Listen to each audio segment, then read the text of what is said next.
Bem-vindo de volta ao programa. Hoje estamos recebendo Peter Zleschini, diretor do programa sobre a Rússia no Stimson Center, para discutir algumas das importantes responsabilidades que os Estados Unidos, a Rússia e a China têm, como as três grandes potências mundiais, em garantir a estabilidade e a paz. Então, seja bem-vindo ao programa. Muito obrigado por me receber.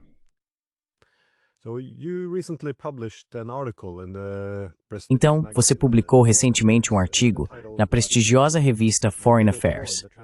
O título era A Falha Fatal na Aliança Transatlântica, no qual você argumenta que a parceria de segurança transatlântica entre os Estados Unidos e a Europa, em grande medida, já cumpriu seu propósito e precisa de ajustes.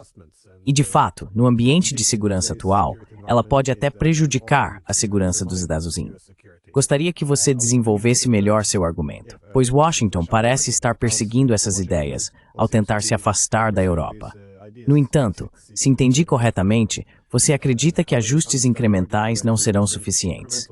Então, quais são as premissas equivocadas da Aliança Transatlântica?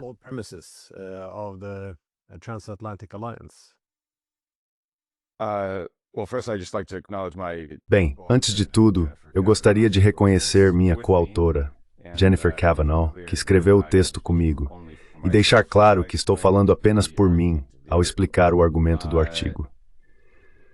Acho que pode parecer que estou pregando para convertidos, considerando as políticas de Washington e as preferências de Trump. Mas, na verdade, acredito que sou um pouco mais radical na minha compreensão da relação transatlântica.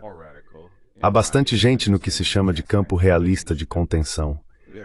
E gostaria de observar que sou historiador, não realista. Não pertenço exatamente a esse grupo, mas ideologicamente me encaixo mais ou menos nessa categoria.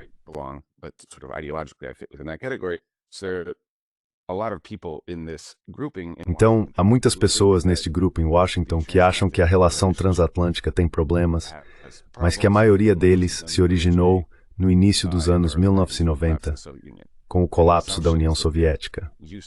A suposição é que antes existia um equilíbrio bipolar que fazia sentido, que criava uma estabilidade global mais ou menos sólida, e que uma vez que esses limites desapareceram, os Estados Unidos perderam completamente a noção de restrições e acabaram fazendo todo tipo de bobagem.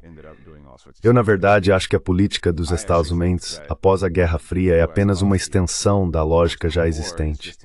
E acredito que isso é bem fácil de demonstrar, considerando onde fomos parar.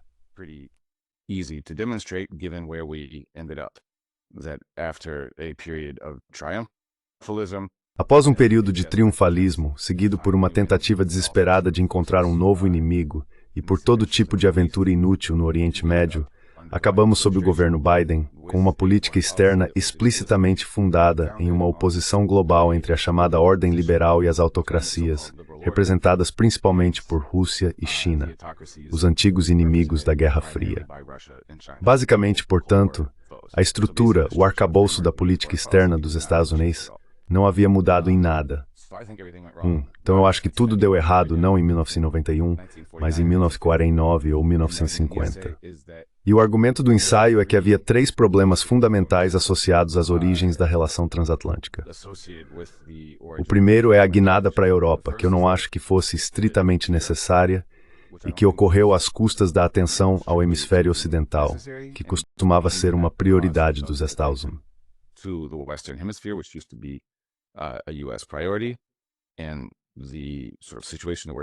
E a situação em que estamos agora, com migração, drogas, cartéis no México e más relações com Cuba e Venezuela, é um produto daquela guinada ocorrida em meados do século XX. Acho que também é importante analisar a guinada em direção à Europa e a Guerra Fria que surgiu disso, porque agora há apelos para uma guinada em direção à Ásia, a nova região mais rica do mundo, o que, na minha opinião, repetiria alguns dos mesmos erros, ou pelo menos levaria a alguns dos mesmos problemas.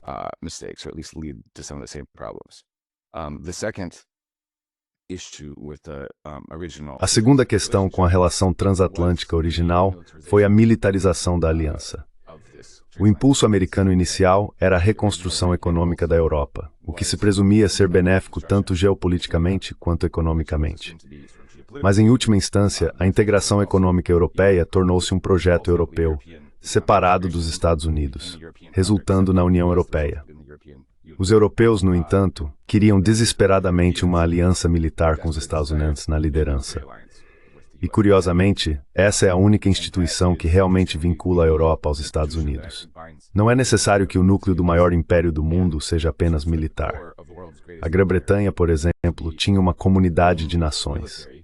Is not necessary. Britain had a commonwealth, for example, and now we see that there is a desire to... E agora vemos um desejo de deslocar essa relação para uma base mais econômica, o que, na minha opinião, já deveria ter acontecido há muito tempo. A relação transatlântica é, por definição, regional, mas já em 1950 estava inserida em uma estrutura ideológica universalista. A OTAN e a relação transatlântica eram apenas partes de uma política externa mais ampla do mundo livre. E o próprio mundo livre era definido de forma negativa, como o mundo não comunista. Assim, o Ocidente, dentro dessa moldura mais ampla, perdeu qualquer tipo de senso positivo de si mesmo. E podemos ver aonde isso levou com a ordem liberal e o estado atual do Ocidente. É totalmente incerto o que é o Ocidente, o que é a ordem liberal, além de simplesmente rejeitar a agressão russa.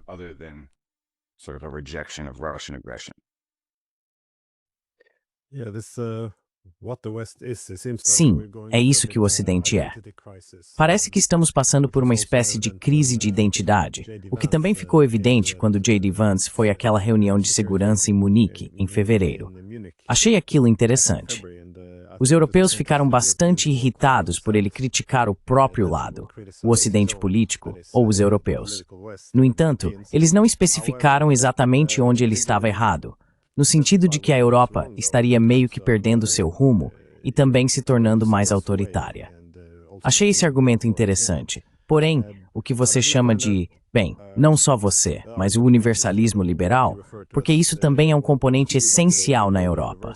Parece que para os europeus, sendo tantos países para encontrar unidade ou uma posição comum, há uma tendência de enquadrar todas as políticas e ideologias dessa forma.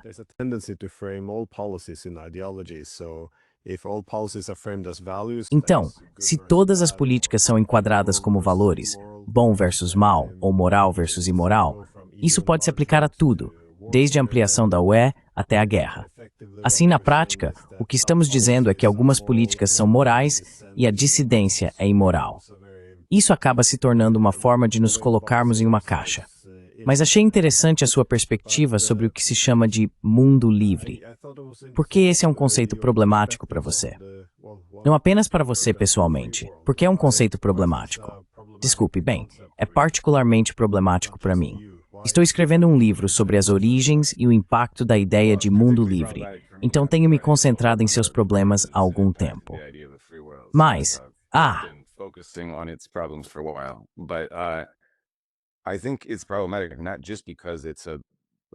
acho que isso é problemático, não apenas porque é uma categoria altamente moral e grosseiramente simplista, mas também porque é ao mesmo tempo universal e negativa. Uma coisa é basear políticas em julgamentos ou valores morais. Todos fazem isso de uma forma ou de outra. O realismo é uma maneira de descrever o mundo, mas certamente não é uma forma de as sociedades existirem entre si. Mas quando você reduz a política a uma oposição global entre dois blocos e define o seu em oposição ao outro, surge um problema. O mundo livre era o mundo não comunista. Não era o Ocidente, não eram as democracias, não era o capitalismo. Era definido explicitamente como um mundo não comunista. Assim, ele tinha uma geografia muito clara. Bastava olhar o mapa e ver exatamente onde estavam suas fronteiras.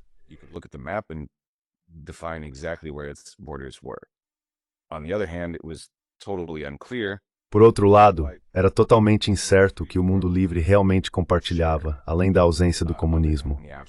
E isso levou a todo tipo de problema na política americana. Foi necessário adotar uma política global de contenção negativa, porque uma vez que se decide liderar todo o mundo livre, se o mundo escravizado invade qualquer lugar, é preciso reagir. Assim, Acheson, em conversa com pessoas do Pentágono, havia definido um perímetro de defesa americano que excluía a Coreia. Mas então os norte-coreanos avançam alguns centímetros para o sul. O mundo livre deve ser defendido. E lá vamos nós. Não importava quais fossem as prioridades estratégicas. E isso se repetiu inúmeras vezes. Pode-se argumentar que até chegar à Ucrânia. Ninguém queria defender a Ucrânia quando eram apenas os militares olhando o mapa.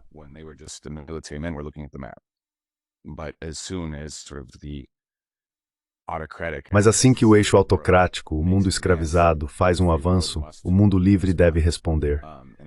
E novamente acho que isso descreve mais ou menos a política americana e ocidental, desde a Coreia até a Ucrânia.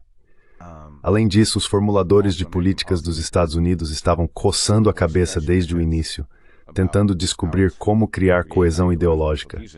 Eles estavam terrivelmente frustrados, porque os comunistas pareciam ter uma mensagem coerente. Sabiam o que dizer, e embora tudo estivesse errado, ainda assim havia algo coerente que podiam explicar aos outros sobre seu próprio propósito e identidade. O Ocidente não tinha nada parecido e continuou procurando, desde o final dos anos 40 até o colapso do bloco comunista, por alguma mensagem unificadora.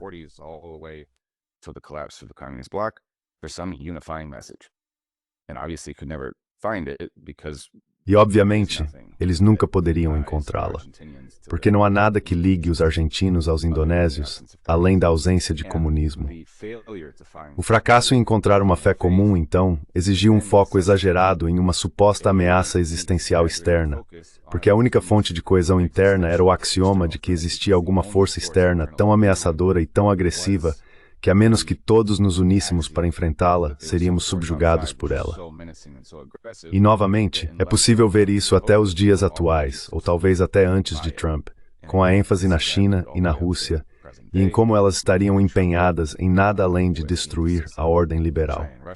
E a ordem liberal era qualquer coisa que a Rússia e a China quisessem destruir.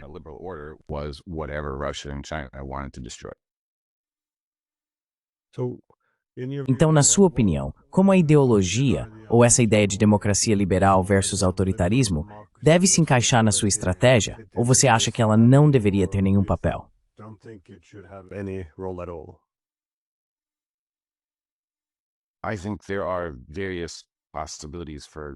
Acho que existem várias possibilidades de algum tipo de propósito positivo, e elas provavelmente deveriam ser associadas a bases realistas e pragmáticas.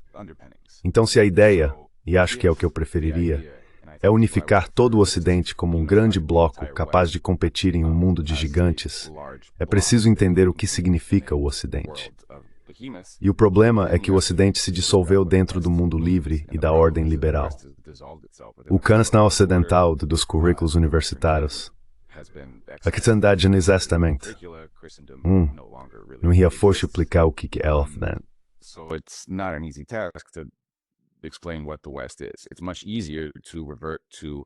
É muito mais fácil voltar à política baseada em nações, porque é assim que nossos estados funcionam. Nós votamos em líderes que deveriam representar nossos interesses. Então essa é a alternativa clara ao universalismo liberal. Uma maneira óbvia de dar um propósito positivo à sua política é que cada país deve representar seu próprio interesse nacional no sistema internacional. Novamente, acho que isso provavelmente fica aquém do que precisamos, especialmente se você estiver na Europa. A Noruega para os noruegueses soa bem, mas se a Noruega estiver sozinha, é pequena demais para ter relevância e acabará sendo apenas o apêndice de alguém sendo manipulada.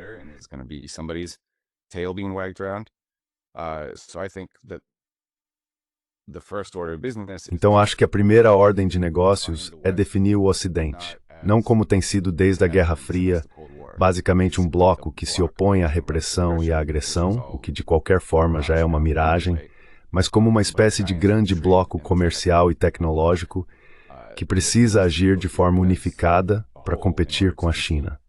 não no plano militar, mas mais em termos de tecnologia e comércio. E então talvez algum tipo de coerência ideológica surgisse depois que o Ocidente tivesse se consolidado politicamente dessa maneira e se reconhecesse como uma entidade separada, não apenas como um componente de uma ordem liberal ilimitada.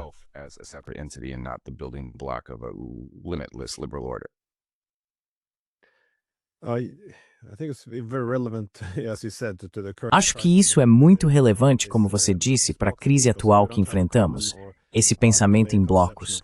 Porque se não tivermos uma concepção comum ou clara de quem somos, além de quem estamos opondo, acabamos caindo nessa política de blocos de nós contra eles, em que a inflação de ameaças é sempre um problema central.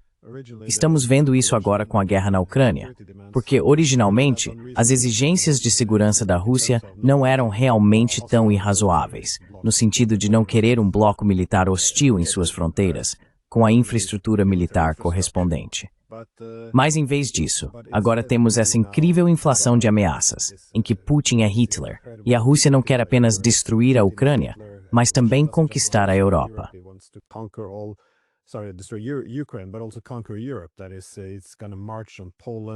Ou seja, vai marchar sobre a Polônia. E por que não seguir até Paris depois? Quero dizer, é algo bastante absurdo. Mas por trás de toda essa retórica extrema, vemos também a mesma suposição, que se não enfrentarmos agora essa imensa e abrangente ameaça russa, então os Estados Unidos abandonarão a Europa. É a ideia de que se não exagerarmos a ameaça russa, o Ocidente como o conhecemos começará a se dissolver e colapsar. Qualquer um que desafie isso se torna uma ameaça. Então Trump, por exemplo, é visto como uma enorme ameaça, porque disse, ainda em 2016 e 2017, que se dar bem com a Rússia não é algo ruim. Isso se tornou um desafio ao cerne do Ocidente, porque, bem, o que somos nós, se não formos definidos pela oposição à Rússia, à China e aos demais?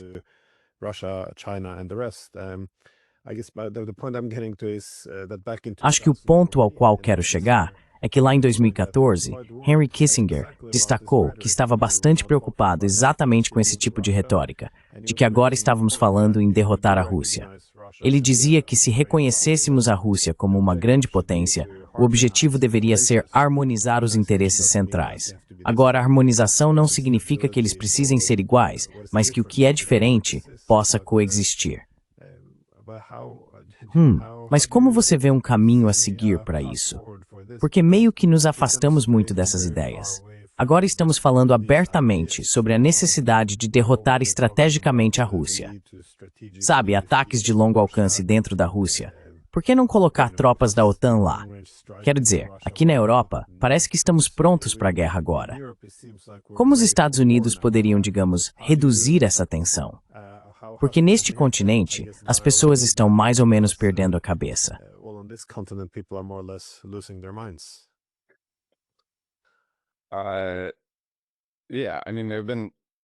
Sim, quero dizer, houve muitos homens sábios, Kissinger e Kennan entre eles, que alertaram sobre esse desfecho e propuseram alternativas que pareciam bastante óbvias.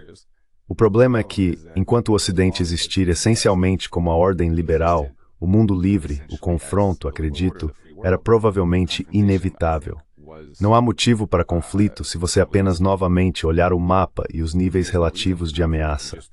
Mas se você considera a União Europeia, a OTAN, a ordem liberal como algo que deve ser em última instância universal, então o fato de que ela não pode engolir a Rússia, de que há partes da vizinhança russa que estão, em última análise, fora dos limites, é destrutivo para toda a ideologia que a sustenta.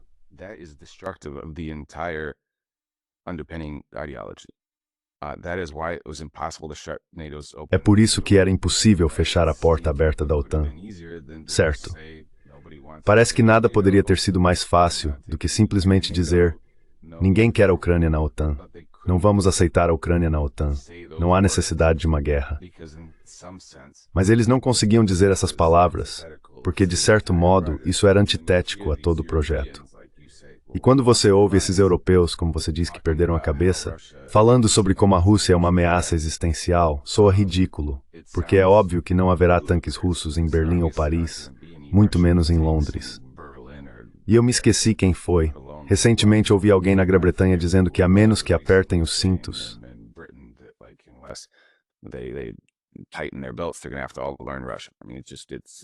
eles vão ter que aprender russo. Quer dizer, isso soa completamente insano. Mas acho que eles estão certos, essas elites liberais, de que a versão deles da Europa está sob ameaça mortal. Quando ficar claro que o mundo realmente existe, que é dividido em diferentes áreas políticas, que existem esferas de influência, que há limites para o liberalismo, então a ordem política deles desmorona. E então, quando você pergunta o que deveríamos fazer, acho que os Estados Unidos já estão tentando se afastar disso. O problema é que Trump chegou imaginando que poderia simplesmente estender a mão em amizade a Putin, pedir educadamente para ele parar, e que isso resolveria tudo.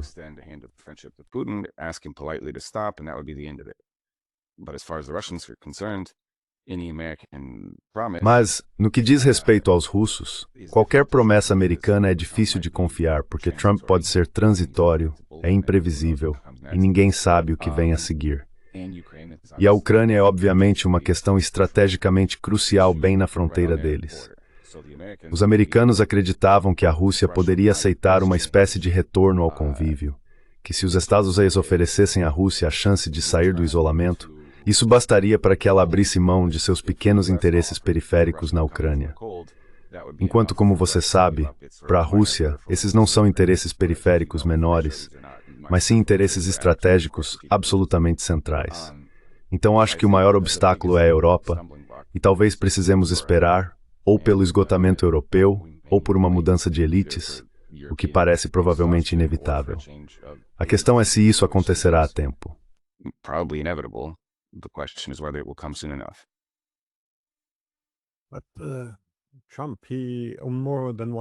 Trump, em mais de uma ocasião, mencionou a expansão da OTAN como a causa da guerra na Ucrânia. Mas nos últimos meses, ele parece incapaz de dizer as palavras de que a OTAN não se expandirá mais, mesmo sendo essa a questão fundamental por trás da guerra. É algo bastante extraordinário. Você relaciona isso ao seu compromisso contínuo com a política de portas abertas, de que ele não pode desafiá-la. Porque, quando ele se aproxima das negociações agora, age como se só precisasse fazer russos e ucranianos chegarem a um acordo. Mas a OTAN é os Estados Unidos. Os europeus são apenas coadjuvantes aqui. Portanto, isso está sob seu controle. Retirar esse principal obstáculo da mesa. Mas não estamos realmente vendo isso acontecer. Você o vê ainda comprometido com essa ordem liberal internacionalista centrada na OTAN? Porque ele parece bem, não exatamente relutante. Ele se afasta da OTAN de certas maneiras. Mas por que você acha que isso ocorre desse caminho?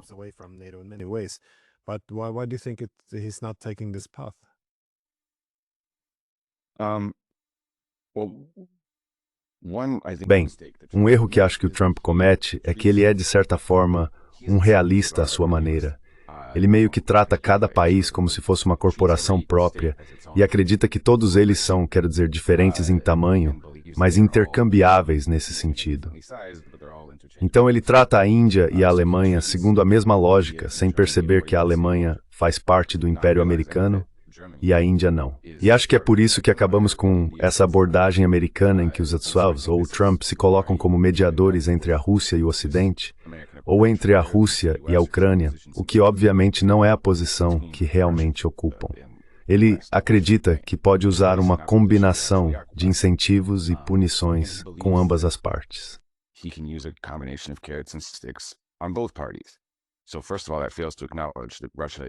Antes de tudo, isso deixa de reconhecer que a Rússia está vencendo a guerra, portanto precisa de um motivo para parar.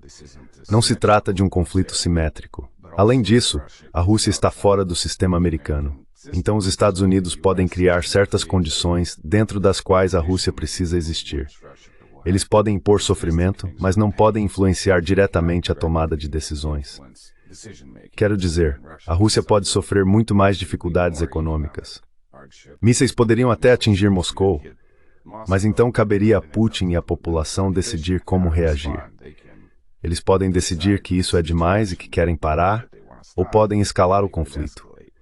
Enquanto isso, a Alemanha ou a Ucrânia basicamente têm que seguir as ordens de Washington. commands that Washington so far has been reticent. Ordens que Washington até agora tem relutado em dar, porque tem havido muita troca de posições. Embora esteja claro, no fim das contas, que Trump não gosta dessa guerra. Ele a chamou de guerra estúpida, disse que nunca teria acontecido se ele estivesse no poder. Ele não é exatamente comprometido com a OTAN, certamente não é fã da ordem liberal e não vê motivo algum para, sei lá, expandir a UELA e a OTAN até o Cazaquistão. Mas ainda assim, ele não parece entender ou querer exercer controle evidente sobre seus próprios apêndices imperiais. E isso eu acho ajudaria todas as partes se ele fosse apenas um pouco mais claro sobre quem ele realmente consegue controlar.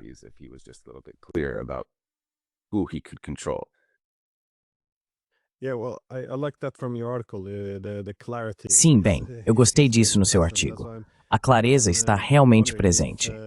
É por isso que eu fico me perguntando, se o governo Trump ligasse amanhã para o Stimson Center e perguntasse como deveria ser a nova ordem transatlântica. Porque não se trata apenas de pequenos ajustes ou mudanças incrementais. Você quer, imagino, um verdadeiro reequilíbrio da relação dos Estados Unidos com a Europa. O que exatamente isso envolveria? Como você veria a relação ideal entre os Estados Unidos e a Europa?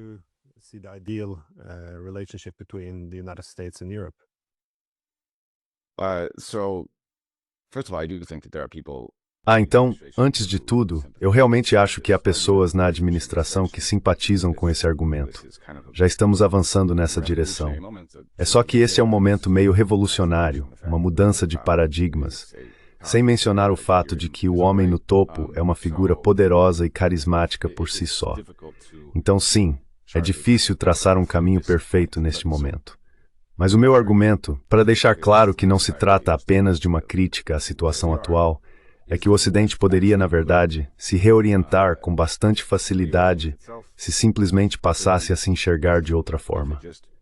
Não há razão para que os Estados Unidos, Portugal, França e outros façam parte de um bloco baseado inteiramente na oposição à Rússia. Não existe nenhuma ameaça russa a nenhum desses lugares.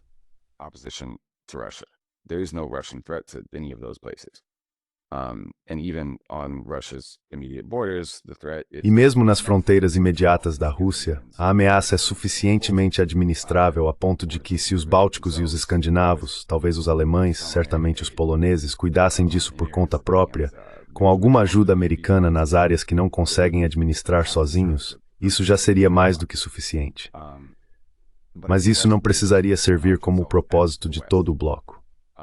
Se o Ocidente simplesmente se reconhecesse como Ocidente, e isso, acredito, foi mais ou menos a mensagem de Vance em Munique, de que a maior ameaça não é a China nem a Rússia, mas sim a imigração. Isso seria uma forma de dizer que é preciso primeiro compreender quem se é. E uma vez que isso aconteça, se acontecer, então todos poderemos estar no mesmo barco. A Europa deveria se reindustrializar, tornar-se forte. E isso seria então a base do nosso propósito comum daqui em diante. Criar força interna dentro de um bloco unido por história, cultura e identidade. E então, dentro do mundo mais amplo, o Ocidente se quer.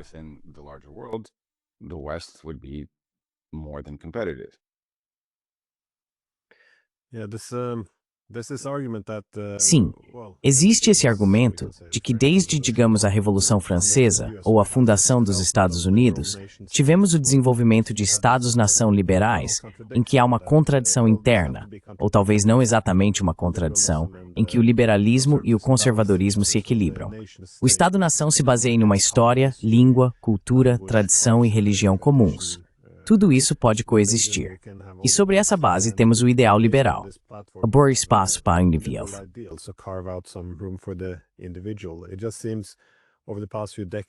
Parece que, nas últimas décadas, o liberalismo se desvinculou do Estado-nação.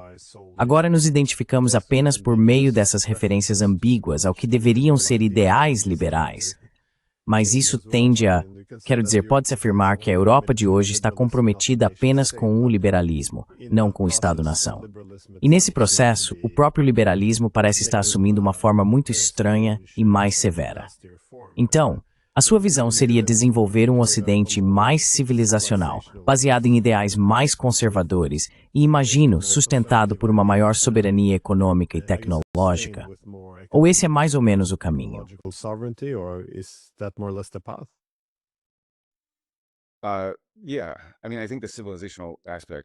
Sim, quero dizer, acho que o aspecto civilizacional é necessário apenas para fornecer algum tipo de coerência ideológica.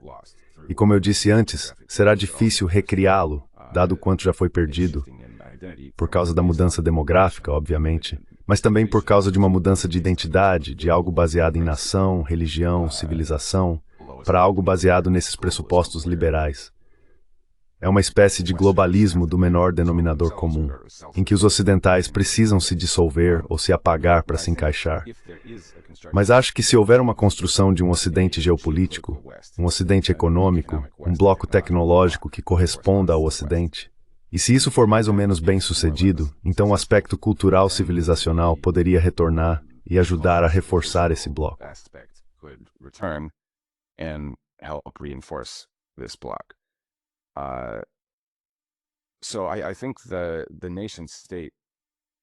Então, acho que o Estado-nação seria menos importante nessa construção. Teria que ser geopolítico, teria que ser uma espécie de estrutura de comunidade imperial e teria muito mais conteúdo nacional do que a atual ordem liberal, porque a atual ordem liberal precisa destruir completamente a identidade nacional para funcionar. Enquanto essa construção imperial civilizacional mais ampla poderia perfeitamente tolerar identidades nacionais em uma escala menor dentro de si, mas essas identidades teriam que se articular dentro dessa amalgamação maior. Portanto, não seriam identidades nacionais mutuamente exclusivas ou competitivas. Acho que se os Estados Unidos recuarem, esse provavelmente será o futuro da Europa. Uma fragmentação de volta a Estados-nação ciumentos e competitivos que, dado o tamanho de outros Estados no atual, se tornariam totalmente irrelevantes.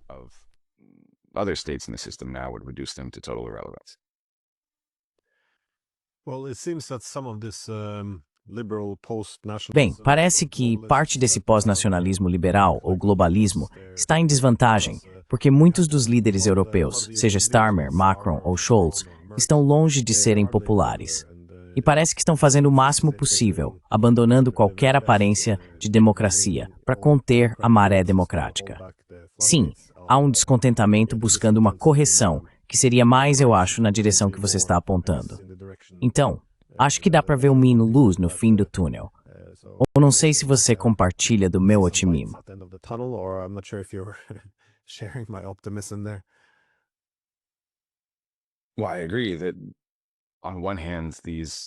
Bem, eu concordo que, por um lado, essas elites liberais na Europa ainda são poderosas, ditando políticas de uma forma totalmente patológica. Por outro lado, elas são ilegítimas. Starmer, Macron e Scholz têm, sei lá, índices de aprovação recorde de baixos. Então, se as eleições acontecerem em breve, a Europa pode mudar 180 graus da noite para o dia. Acho que se qualquer um desses grandes países mudar de lado, todos os outros farão o mesmo. E o continente inteiro vai se transformar e recuperar a sanidade. Mas esses caras ainda estão no poder. Eles têm consciência dos seus baixos níveis de apoio, para dizer o mínimo.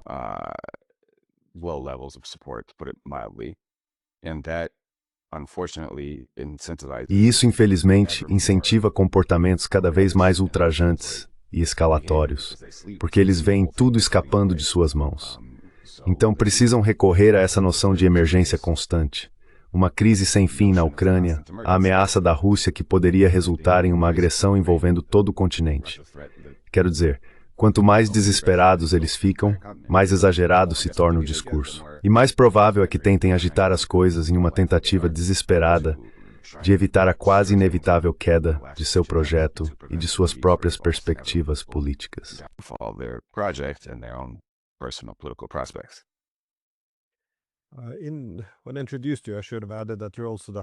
Quando eu a apresentei, deveria ter acrescentado que você também é a apresentadora do podcast Trilog, do Stimson Center, onde analisa a relação entre os Estados Unidos, a Rússia e a China.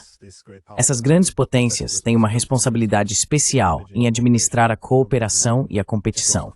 Se for possível organizar esses três grandes atores, o resto tende a se encaixar com mais facilidade.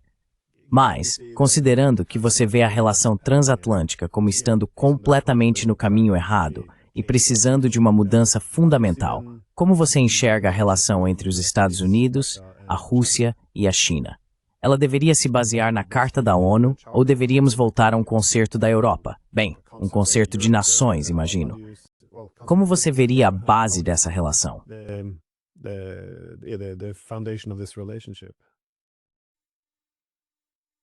I would go back to Eu voltaria à Idade Média, desculpe. Eu voltaria para o meio do século XX, mas não para as Nações Unidas.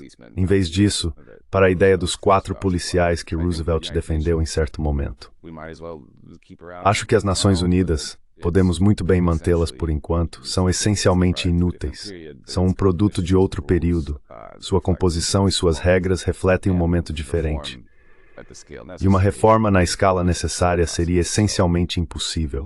Então, deixe como está, mas certamente não baseie nenhuma nova ordem mundial sobre ela. Mas eu realmente acho que uma abordagem multipolar, de esferas de influência com 4 policiais, e policiais, obviamente, dado o conceito do policial global americano, não soa muito atraente.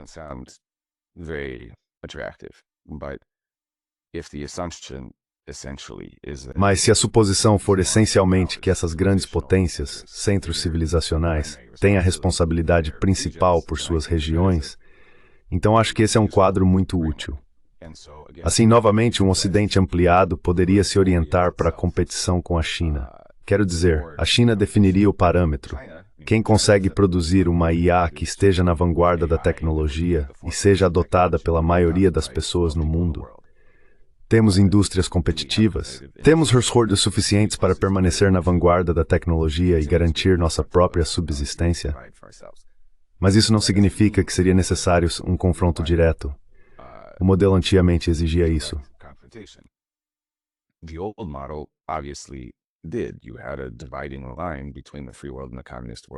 Havia uma linha divisória entre o mundo livre e o mundo comunista, e sempre que essa linha ameaçava se mover, um confronto, uma guerra, irrompia imediatamente. Era essencialmente um jogo de soma zero. Então não acho que possamos necessariamente entrar no mundo de ganhos mútuos da China, harmonia global, isso e aquilo, mas um mundo de grandes potências responsáveis gerenciando suas próprias regiões, e cada uma buscando maximizar seu próprio poder, não resulta necessariamente, sei lá, em uma batalha selvagem sem regras. Porque acho que também há um limite para até onde essas entidades estariam dispostas a ir. Se você está focado em maximizar seu próprio poder internamente, então há um custo claro para a expansão, para tentar interferir nos assuntos de outros, longe da sua própria base de poder. Bem,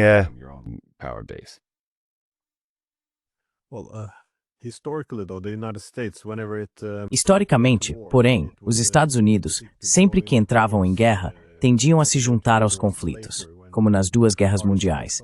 Mais tarde, quando as diferentes partes já estavam exauridas. O principal objetivo não era alcançar uma vitória completa de um lado, mas sim deixar para trás um equilíbrio de poder.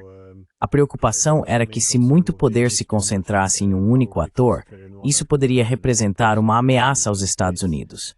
Depois de estabelecer esse equilíbrio de poder, os Estados Unidos então recuavam um pouco, pois do contrário, sua presença física incentivaria um contrapeso coletivo contra eles. Isso parece ter feito parte do pensamento de Eisenhower também, já que ele disse que, se não estivéssemos fora da Europa em uma década, teríamos fracassado.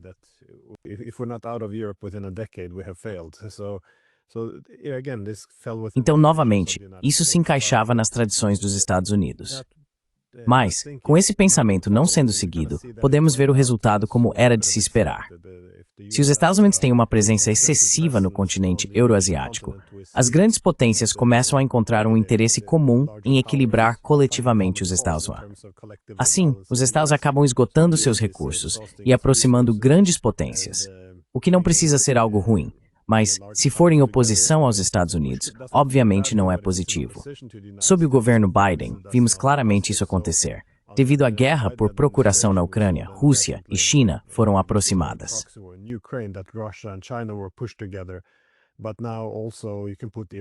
Mas agora você também pode colocar o Irã nessa categoria.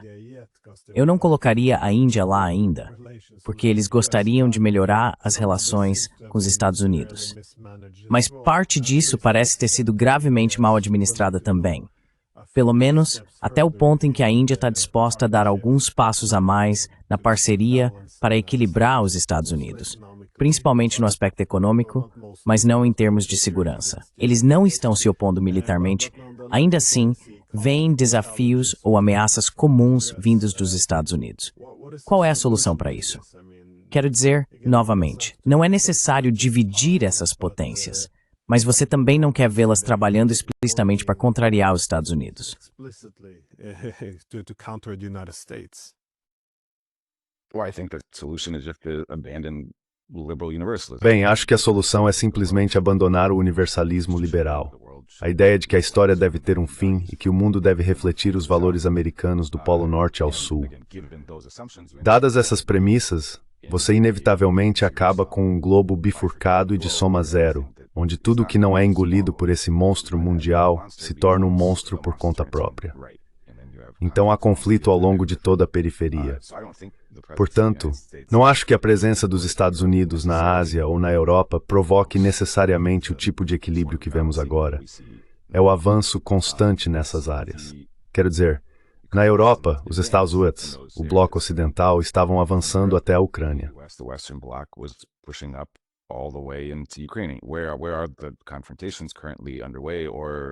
Onde estão os confrontos atualmente em andamento ou possivelmente no horizonte?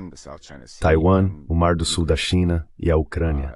Assim, os Estados Unidos estão se aproximando diretamente de seus dois adversários e criando adversários dentro de seu próprio bloco mais amplo. O resultado é pressão de todos os lados, e não é surpresa que isso tenha se moldado em uma força imponente. Eu realmente acho que, se o país apenas delimitasse um bloco ocidental e deixasse claro que sua presença na Ásia se limita às posições já existentes, e talvez até recuasse um pouco das mais avançadas, então a tensão com a Rússia e a China diminuiria. Também é possível que os Estados Unidos simplesmente recuem para o hemisfério ocidental. It's also possible that the US might just retreat to the Western Hemisphere, and I do think that E eu realmente acho que a administração atual está seguindo dois caminhos ao mesmo tempo. Por um lado, está oferecendo ao Ocidente a adesão a esse bloco reformulado, mas também está lançando uma espécie de desafio. Não está dizendo, vamos arrastar vocês para isso.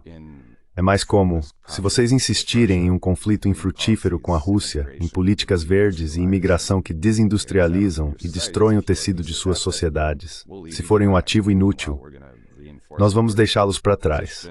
Enquanto isso, vamos reforçar nossa posição no hemisfério norte até o Canal do Panamá. E isso, obviamente, está indo, eu não diria mal, mas sabe como isso está funcionando. Who knows how that's working? A war in Venezuela wouldn't help. Uma guerra na Venezuela não ajudaria, mas eu realmente acho que os Estados Unidos estão em uma posição em que poderiam abandonar a Europa.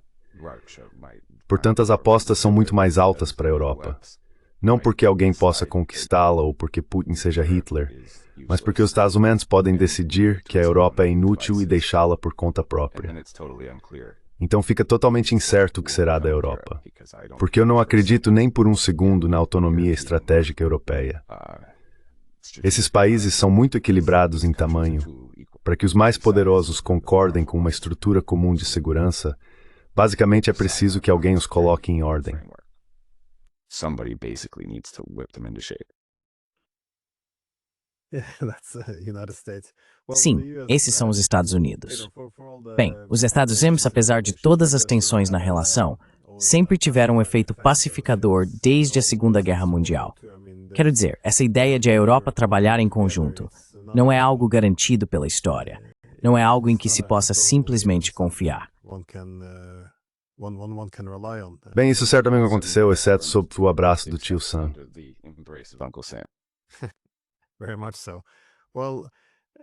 Com certeza.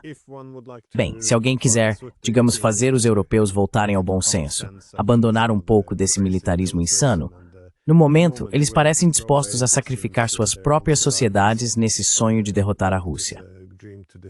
Certo. Mas há também um problema separado: a capacidade dos Estados Unidos de melhorar as relações bilaterais com a Rússia, o que também é uma condição para restaurar algum equilíbrio de poder em todo o continente euroasiático. Tudo depende de resolver a guerra na Ucrânia. E essa é meio que a minha última pergunta: como isso pode ser feito?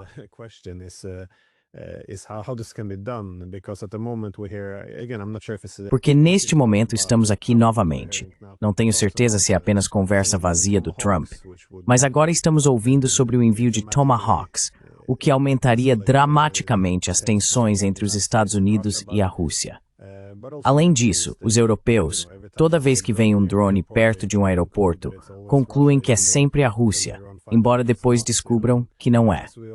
Enquanto todos nós verificamos se há russos debaixo da cama antes de dormir, tendemos a alimentar cada vez mais a histeria. Portanto, resolver a guerra na Ucrânia é algo muito crítico aqui. Você tem alguma boa solução do ponto de vista dos Estados Unidos? O que o país pode fazer? Mais uma vez, Trump bate à sua porta.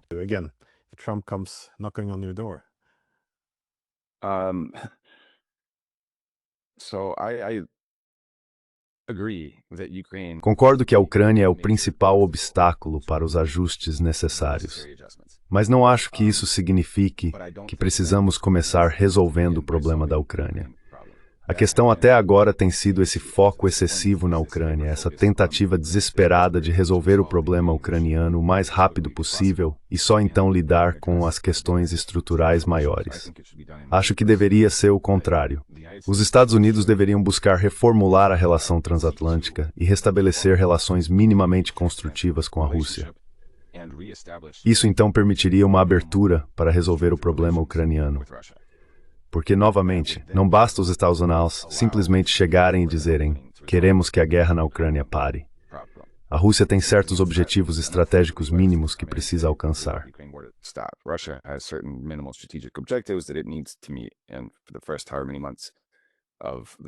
E durante os primeiros meses do governo Trump, esse tem sido um dos grandes problemas. Essa espécie de desencontro de cronogramas. Acho que agora os Estados Unidos entendem, mais ou menos, que isso vai levar tempo. Mas ainda há frustração e impaciência, e essas ameaças de fornecer mísseis Tomahawk refletem isso. Uma tentativa de acelerar as coisas exercendo pressão. Acho que especialmente se a paz em Gaza se mantiver, isso dará a Trump uma grande vitória e deverá permitir que ele reduza a importância da questão ucraniana. Acho que ajudaria enormemente se todos simplesmente parássemos de falar sobre a Ucrânia. Quero dizer, a Europa pode parar de falar sobre a Ucrânia, mas Trump também pode parar de falar sobre a Ucrânia e simplesmente deixar o conflito continuar por um tempo até que surja um equilíbrio no campo de batalha.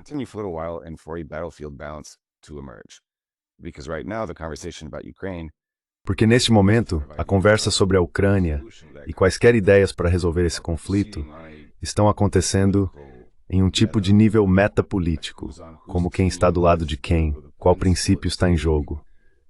Enquanto isso, talvez devêssemos voltar nossa atenção para outro lugar e depois retornar para realmente observar o que está acontecendo no campo de batalha. Qual é o verdadeiro equilíbrio de poder e então fazer um acordo de acordo com isso? Enquanto isso, devemos sinalizar claramente aos europeus que, mais uma vez, se quiserem fazer parte deste bloco, e a alternativa é ruim, como a fragmentação, ou uma tentativa de criar uma autonomia europeia, que é basicamente impossível, ou se alinhar com os chineses ou alguma outra alternativa.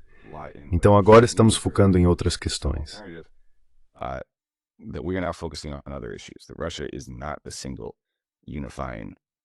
Que a Rússia não é mais a única força unificadora. Então vá em frente e restabeleça as antigas relações consulares com a Rússia. Envie a ExxonMobil para o Ártico. Venda bilhões de dólares em aviões da Boeing para a Rússia. Ninguém mais quer comprá-los. Mas a Rússia quer, junto com os japoneses e sul-coreanos, voltando a entrar no mercado automobilístico russo.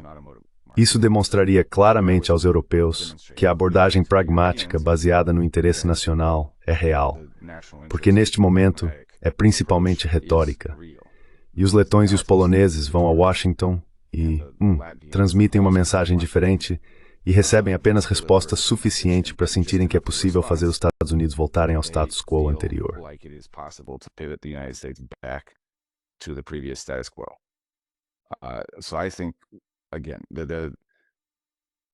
Então eu acho que novamente o ajuste de Trump na política americana é, de certo modo, claro, mas ainda não se tornou concreto o suficiente para convencer os europeus de que não há alternativa a não ser se adaptar a ele. Portanto, acredito que se fossem dados passos nessa direção, os europeus, até mesmo os Macrons e Merkels do mundo, seriam forçados a se adaptar, e isso mudaria o contexto dentro do qual o conflito europeu é percebido. Tormontes-te perdste obvious hambering.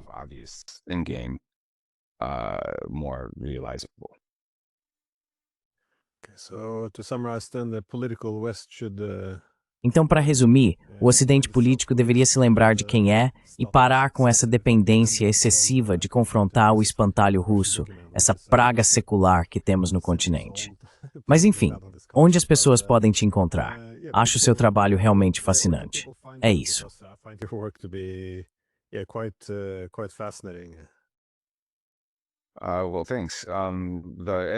Bem, obrigado. O ensaio que discutimos no início está na Foreign Affairs, chamado A Falha Fundamental, talvez não, Fatal. Embora existam muitas falhas, destaquei 3, mas a falha fatal foi o título que eles escolheram, sobre a relação transatlântica, ou algo nesse sentido. E também há o podcast Trilog, então eu adoraria que seu público o procurasse. Eu entrevisto russos, chineses e outros membros do não-ocidente para tentar romper a bolha de Washington e fazer meus colegas entenderem que há um pouco mais no mundo do que a ordem liberal ocidental.